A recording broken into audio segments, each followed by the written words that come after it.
Assalamualaikum warahmatullahi wabarakatuh. Hai YouTube, selamat datang di channel MH Project. Hari ini kita akan membahas 5 perbedaan utama antara KPR syariah dan KPR konvensional. Jika Anda sedang mempertimbangkan untuk membeli rumah, penting untuk mengetahui perbedaan ini agar Anda bisa membuat keputusan yang tepat.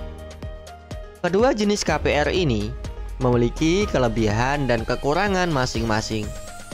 Dan pemahaman yang baik tentang perbedaan mereka akan membantu Anda dalam memilih yang paling sesuai dengan kebutuhan dan prinsip Anda.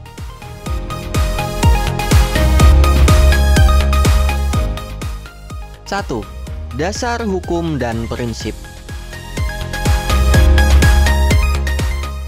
Perbedaan pertama terletak pada dasar hukum dan prinsip yang digunakan. KPR syariah didasarkan pada prinsip-prinsip syariah Islam yang melarang riba atau bunga.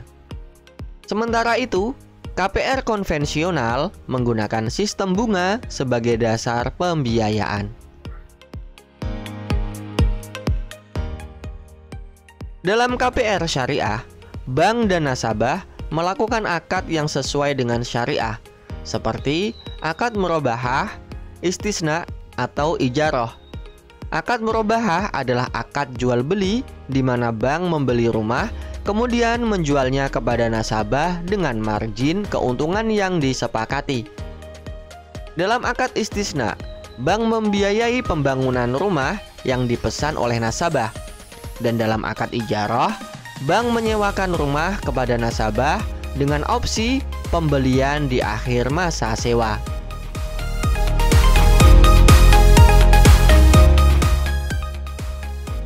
Sebaliknya, dalam KPR konvensional, bank memberikan pinjaman dengan bunga yang harus dibayar oleh nasabah. Sistem ini lebih sederhana, namun tidak sesuai dengan prinsip syariah karena melibatkan bunga.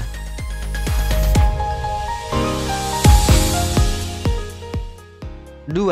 Mekanisme pembiayaan.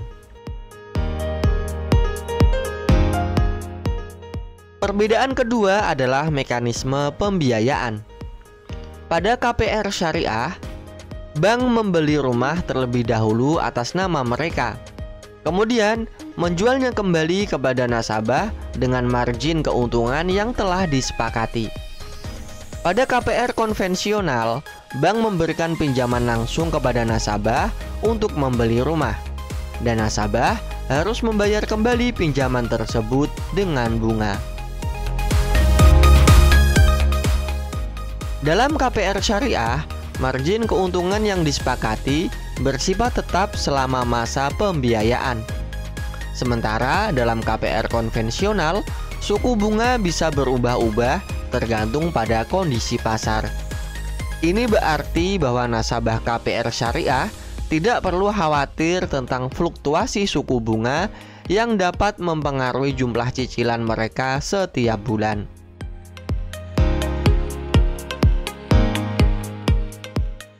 Tiga, risiko pembiayaan. Perbedaan ketiga adalah risiko pembiayaan.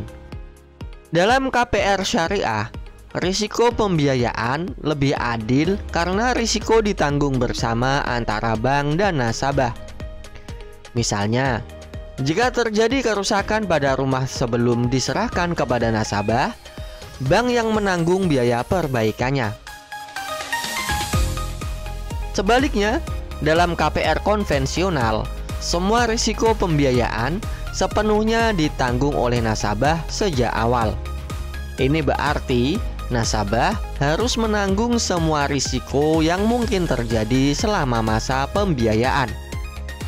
Dalam kasus kerusakan atau kehilangan, nasabah KPR konvensional harus menanggung biaya perbaikan atau penggantian. 4. Suku bunga vs margin keuntungan. Perbedaan keempat adalah suku bunga dan margin keuntungan. Pada KPR konvensional, suku bunga bisa berubah-ubah sesuai dengan kondisi pasar yang dapat menyebabkan cicilan bulanan menjadi tidak stabil. Sementara itu, pada KPR syariah, margin keuntungan ditetapkan di awal akad dan bersifat tetap, sehingga cicilan bulanan menjadi lebih stabil. Dengan margin keuntungan yang tetap, nasabah KPR syariah dapat lebih mudah merencanakan keuangan jangka panjang karena cicilan tidak akan berubah hingga akhir masa pembiayaan.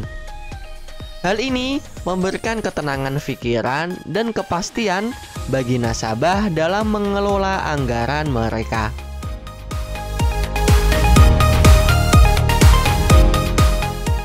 Lima, transparansi dan etika. Perbedaan kelima adalah transparansi dan etika. KPR syariah menekankan transparansi dalam setiap transaksi dan beroperasi berdasarkan prinsip-prinsip etika yang tinggi sesuai dengan ajaran Islam. Setiap biaya dan margin keuntungan harus dijelaskan secara rinci kepada nasabah. Transparansi ini memastikan bahwa nasabah memahami setiap aspek dari akad yang mereka tanda tangani, sehingga tidak ada biaya tersembunyi atau kejutan yang tidak menyenangkan di kemudian hari. Di sisi lain, KPR konvensional juga berusaha untuk transparan. Namun, perbedaan mendasar dalam prinsip dan pendekatan etika membuat KPR syariah lebih menonjol dalam hal kejujuran dan keadilan dalam transaksi. Itulah 5 perbedaan utama antara KPR syariah dan KPR konvensional. Kedua jenis KPR ini memiliki kelebihan dan kekurangan masing-masing. Jadi, pastikan Anda memilih yang paling sesuai dengan kebutuhan dan prinsip Anda. Jika Anda menginginkan pembiayaan yang bebas riba dan sesuai dengan prinsip-prinsip syariah, KPR syariah bisa menjadi pilihan yang tepat. Namun, jika Anda lebih nyaman dengan sistem bunga dan fleksibilitas yang ditawarkan oleh KPR konvensional, maka pilihan tersebut juga valid. Semoga informasi ini membantu Anda dalam membuat keputusan yang tepat. Jangan lupa untuk like, share, dan subscribe untuk mendapatkan informasi menarik lainnya. Terima kasih sudah menonton dan sampai jumpa di video berikutnya. Wassalamualaikum warahmatullahi wabarakatuh.